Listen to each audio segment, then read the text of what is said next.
What's going on, guys? You had a rough day, you're stranded somewhere, you've got your Ram 1500 or 3500, 2500, whatever it is. You've got your key, you go to put it in your truck, and it's absolutely not doing anything, but your lock, unlock, and your remote start works, right? I'm gonna show you how we go from this to this. Stand by. I got lucky. In my case, I got stranded at my parents' place. I got ready to go to work, came to drop the little one at my parents' house, get back in my truck, and I go to put my key in the ignition. So this is a 2016 Ram 1500, by the way.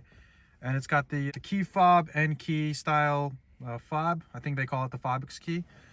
So I'm able to lock, unlock, and able to use the remote start. But I get in the truck, I put my key in the ignition, I go to turn it, and it's doing nothing. The truck does not recognize the key at all, right? So in my head, I'm freaking out. First you think, did my key get unprogrammed? There's somebody online who said that their key or your key will get demagnetized. I don't think that's the case with these keys. Yeah, I don't think that's a thing. Anyways, they're not magnetized. Yeah, because I mean, my wallet has a money clip with a magnet, but yeah. Anyways, it's a program chip. So yeah, it's a program chip.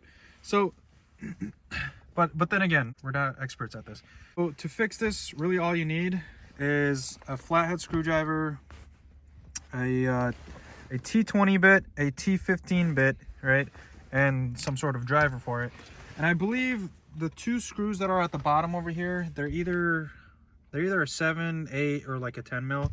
In my case, I've had them off and I never got around to putting them back on. But let me show you guys what we do here, right? First thing you want to do, we'll go ahead and put our steering wheel up just to get it out of our way. And then to get this plastic piece removed, I have an aftermarket trailer brake, so ignore this part. To get this part removed, there's going to be two bolts or screws that are, one on this side and then one on this side. You remove those. Once you get those removed, then you go ahead and just pry this whole plastic piece off. And to pry it off, you just shimmy on it here and there, and then it just comes off. So I already have this kind of taken apart, so bear with me. So you go take this apart, right? And then you get to they call this the WIN module. So I believe it's called just like a wireless ignition. I can't remember what the N stands for, but it's called a WIN module, right? It's your wireless ignition module. So to get this out, there's 4 T20 screws. So I already have them loose. You get the T20s off, you push this back, and then it's only one connector in the back, right? To remove it, remove the tab. And then if you want to just see the part number just for your reference, right?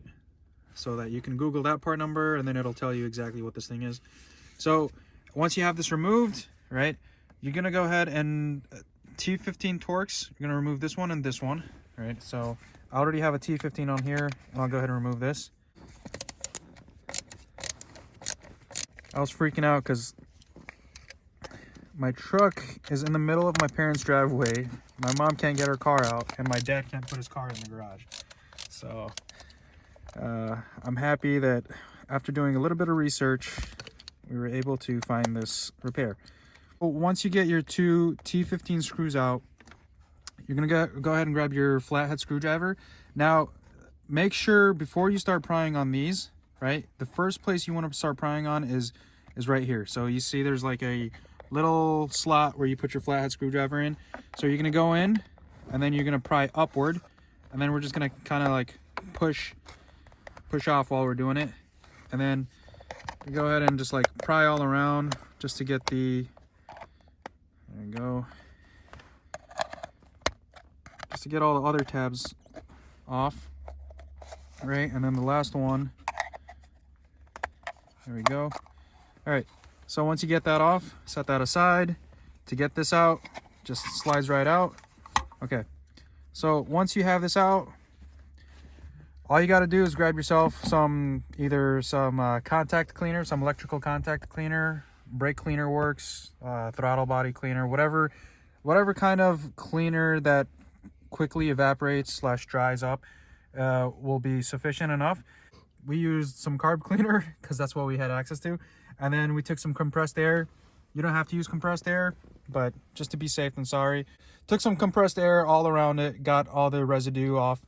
I will say this thing was pretty dusty when I first got it out, so these tend to get dirty. So I'm guessing the contacts either on the board itself or something got dirty, and that was causing some sort of lack of communication when I would put my key in, right? So once you get the compressed air, just put it on your dining table while you're eating dinner for like 10 minutes, or if you're stranded somewhere, when, you know, once you've blown it out or something, just go ahead, let it sit for like 10 minutes, and then to put it back in, literally just slides right back in.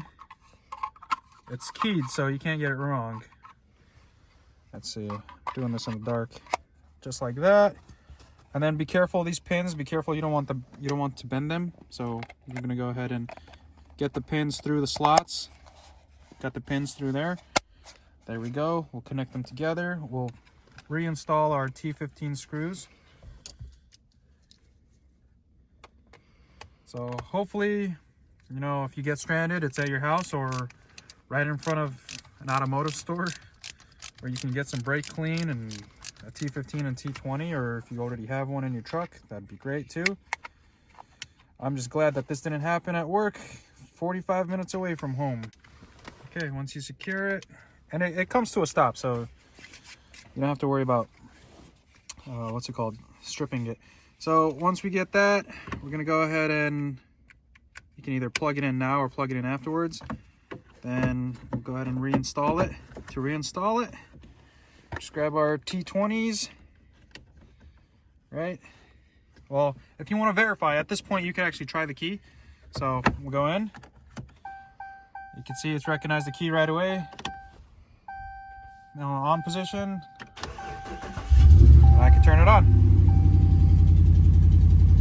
So hopefully this helps you, and this actually probably saved you like $700 from the dealership, because to buy this thing, I believe it's like $700 or $800, and with the whole chip shortages these days, you probably won't even get one in time, and then you have to get it like programmed to your truck. So hopefully this video helps and you benefit from it. If you have any comments or suggestions, drop them down below. If you had any different kind of experience working on something like this, drop them down below for future users or future, you know, people who are working on repairing this. But in the meantime, I'm gonna call it a night. Gotta get home, and see you in the next video. Peace out.